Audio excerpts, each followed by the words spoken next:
ನಮಸ್ಕಾರ. ಓಂ ಸಾಯಿ ಯೋಗ ಮಂದಿರ ಯೂಟ್ಯೂಬ್ ಚಾನಲ್ಗೆ ಸ್ವಾಗತ. ನಾನು ನಿಮ್ಮ ಯೋಗ ಶಿಕ್ಷಕಿ ಜ್ಯೋತಿ ರೈ. ಇವತ್ತು ನಾವು ಕಲಿಯುತ್ತಿರುವ ಆಸನದ ಹೆಸರು ಸೇತುಬಂಧಾಸನ. ಸೇತು ಅಂದರೆ ಬ್ರಿಡ್ಜ್ ಅಥವಾ ಸೇತುವೆ ಎಂದರ್ಥ. ಸೇತುವೆ ಥರ ನಮ್ಮ ದೇಹವನ್ನು ಬಾಗಿಸುವುದಕ್ಕೆ ಸೇತುಬಂಧಾಸನ ಅಂತ ಕರಿತೀವಿ. ಇದು ನಮ್ಮ ವಿದ್ಯಾರ್ಥಿನಿಯರ ಪರಿಚಯ. ನಮಸ್ಕಾರ, ನನ್ನ ಹೆಸರು ಪಲ್ಲವಿ. ನಮಸ್ಕಾರ, ನನ್ನ ಹೆಸರು ದೀಪ. ನಮಸ್ಕಾರ, ನನ್ನ ಹೆಸರು ಚಂದ್ರಕಲಾ. ನಮಸ್ಕಾರ, ನನ್ನ ಹೆಸರು ಶ್ರುತಿ. ನಮಸ್ಕಾರ, ನನ್ನ ಹೆಸರು ತಾರಾ.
ಮೊದಲಿಗೆ ಬೆನ್ನಿನ ಮೇಲೆ ಮಲ್ಕೊಳ್ಳಿ.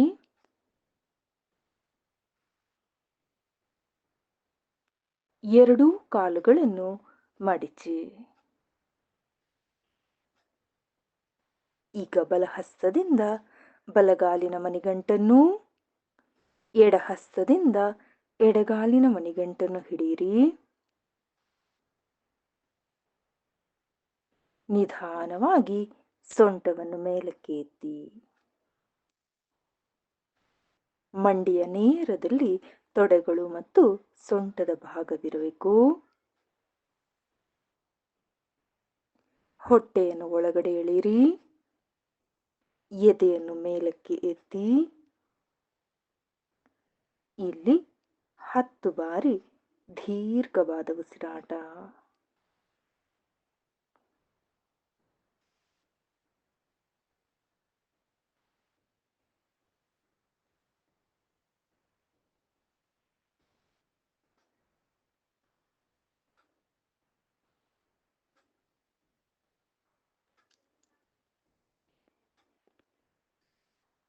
ಈಗ ಸೊಂಟವನ್ನು ಕೆಳಗಿಳಿಸಿ ನೆಲಕ್ಕೆ ತಾಗಿಸಿ.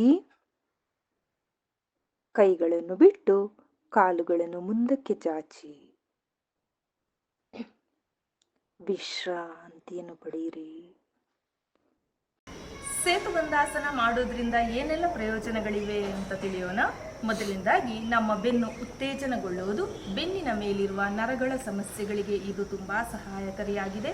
ಹಾಗೆಯೇ ಥೈರಾಯ್ಡ್ ಸಮಸ್ಯೆಯಿಂದ ಬಳಲುತ್ತಿರುವವರಿಗೆ, ಶುಗರ್, ಡಯಾಬಿಟಿಸ್ ಸಮಸ್ಯೆಯಿಂದ ಬಳಲುತ್ತಿರುವವರಿಗೆ, ಗೊರಕೆ ಸಮಸ್ಯೆಯಲ್ಲಿರುವವರಿಗೆ, ಹಾಗೆಯೇ ಅಸ್ತಮ ಕಾಯಿಲೆಯಿಂದ ಬಳಲುತ್ತಿರುವವರಿಗೂ ಈ ಆಸನ ತುಂಬ ಸಹಾಯಕಾರಿಯಾಗಿದೆ.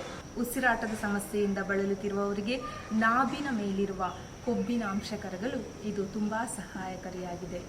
ಮುಂದಿನ ಸಂಚಿಕೆಯಲ್ಲಿ ಇನ್ನೊಂದು ಆಸನದೊಂದಿಗೆ ಭೇಟಿಯಾಗೋಣ. ನಮಸ್ಕಾರ.